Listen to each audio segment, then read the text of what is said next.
muito além desse resultado. Então, por favor, agora descansa. Isso é voltar ao esvaziar-se que a gente falou. Quando eu digo essa mulher, então ame essa filha. Porque nem Deus conseguiu isso tudo. Isso, então ame.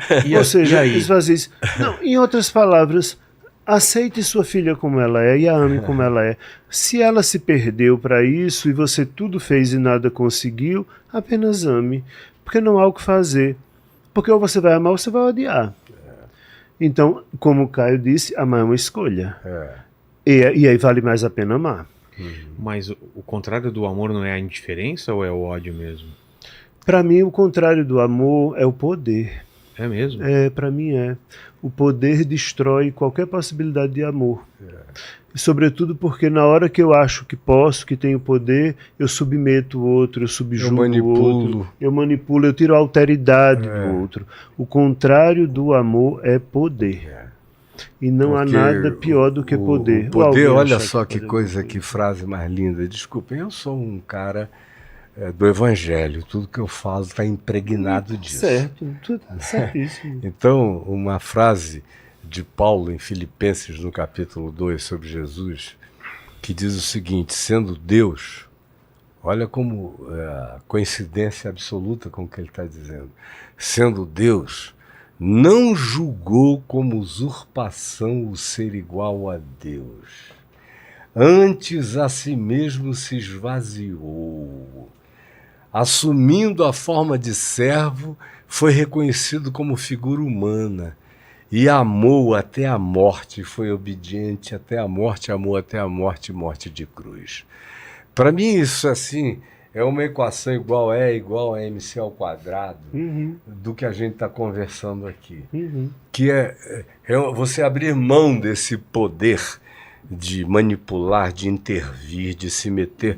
Minha mulher é uma pessoa extraordinária quando, desde o início, desde que a gente se conheceu, ela dizia para mim o tempo todo, eu teria poder de me meter nisso, mas eu tenho pavor de intervir no que seja o arbítrio, a escolha e a lucidez de quem quer que seja, por uma capacidade manipuladora que eu teria para desviar o olhar dessa pessoa. Eu prefiro assisti-la nos equívocos dela para ir ajudando-a no processo a enxergar por si mesma, do que fazer uma intervenção, que supostamente seria uma intervenção de amor, mas que é apenas um retardamento de maturidade na vida daquela pessoa para sempre, o que é difícil praticar com filhos. É difícil praticar com filhos, mas seria uma intervenção muitas vezes que parece amorosa, mas é egoísta.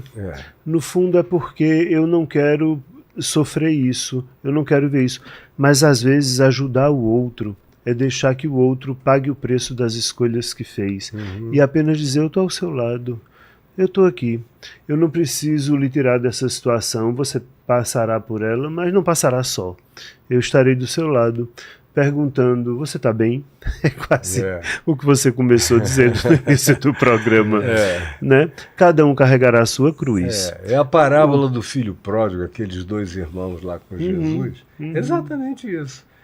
Que chega o pai no primeiro século, aí chega o filho mais novo, que no primeiro século tinha direito não a tudo de uma herança, não era dividida meio a meio, eram dois filhos. O primogênito tinha direito ao dobro. Certo. Aí o mais novo dos filhos procurou o pai e disse, pai, dá-me a parte dos bens que me cabe. Era tipo assim, você está demorando demais a morrer, eu não estou com tempo para esperar, da herança. Por favor. Aí o texto lá de Jesus, que em aramaico tem rima, prosa, poesia, em aramaico, no grego não, mas o Joaquim Jeremias foi um grande especialista do grego para o aramaico, fez a tradução de todas as parábolas de Jesus no aramaico, elas ficaram com rima. Por isso eram inesquecíveis, eram quase como repentes nordestinos. uma literatura de cordel. Sim. O cara guardava para o resto da vida. Por isso os textos só foram escritos bem depois. Jesus nunca disse, escrevam o que eu estou dizendo. Não, o pessoal ficava inesquecível.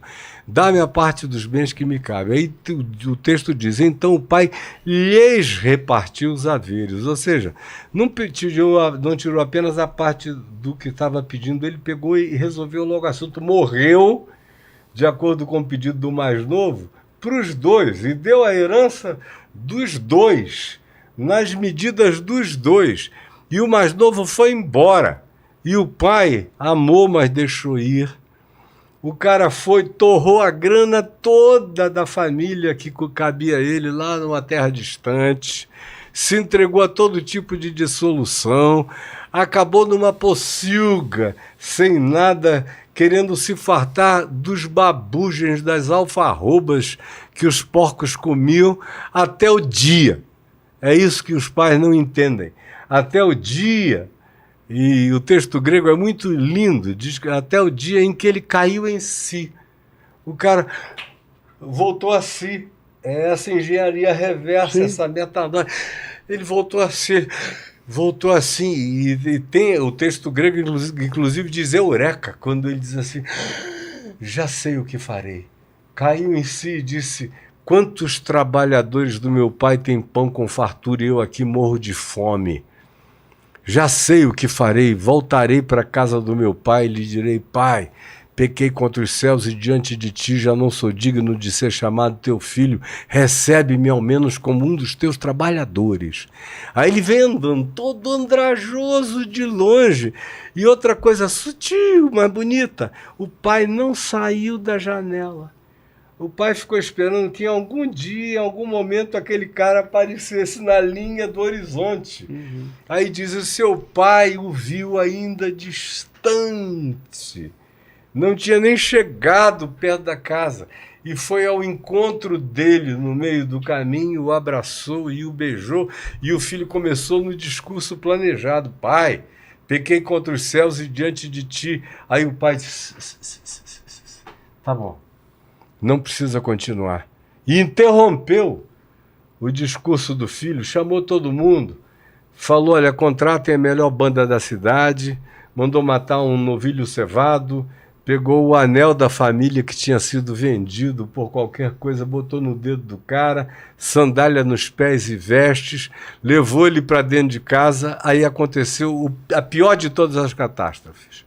O mais velho, que já tinha tudo, que tinha se tornado rico de todas as riquezas do pai, quando ouviu a música, a festa, todo mundo dançando, se alegrando, uma alegria imensa lá dentro, perguntou aos servos o que está acontecendo aí dentro. Aí o cara disse, é que teu irmão voltou e teu pai o recebeu com alegria. Aí ele entrou num estado de ódio, falou, não entro aí nem morto, nem morto. Chamou o pai e disse, eu estou aqui te servi todos esses anos e tu nunca me deste um cabrito para eu me alegrar com os meus amigos.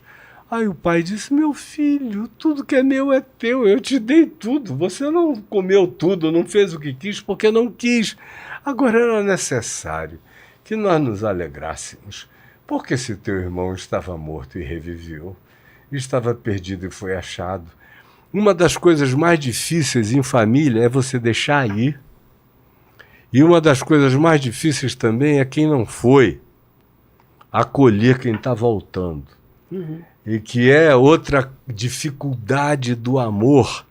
Eu conheço pessoas que me dizem, eu vou morrer sem concordar com Jesus nesse negócio, dessa parábola de dizer que o filho mais velho que não foi tinha que acolher o que gastou tudo. É porque, na verdade, a lição era para os dois. É claro. E o que ficou não entendeu que nunca havia aprendido a dar conta do orgulho e da vaidade. Ele ficou, mas ele se achava melhor do que o outro porque ficou. E não há melhor nem pior. E a aplicação daquilo era para os religiosos. Jesus estava falando dos religiosos com ódio de Jesus, porque ele estava entrando nos banquetes com as meretrizes, os publicanos, os cobradores de impostos, os pecadores, todo esse pessoal, que era o equivalente ao filho mais novo que tinha ido, se estragado inteiro, e Jesus está acolhendo, dando uma festa para os caras. E os religiosos estavam com ódio, dizendo: a gente é melhor, a gente nunca foi a lugar nenhum, a gente ficou aqui, a gente se privou de tudo, tudo isso. Então, esses exercícios do amor é que a gente tem que ter uma graça de sabedoria enorme para entender quem foi, está voltando, quem nunca foi, mas nunca esteve presente, nunca esteve com a gente. E sobretudo qual é o nosso papel, porque de vez em quando, se a gente fizer um exame de consciência, a gente é o filho mais velho. Gente é o filho mais velho. O tempo todo. E olha, a alternância... Eu me vejo muito fazendo isso. Tem muita gente que foi filho mais jovem, que fez isso tudo, que depois de alguns anos de ter voltado, se torna filho mais velho em relação a qualquer outro que esteja fazendo o mesmo caminho. Isso. Se esquece da viagem que ele próprio fez.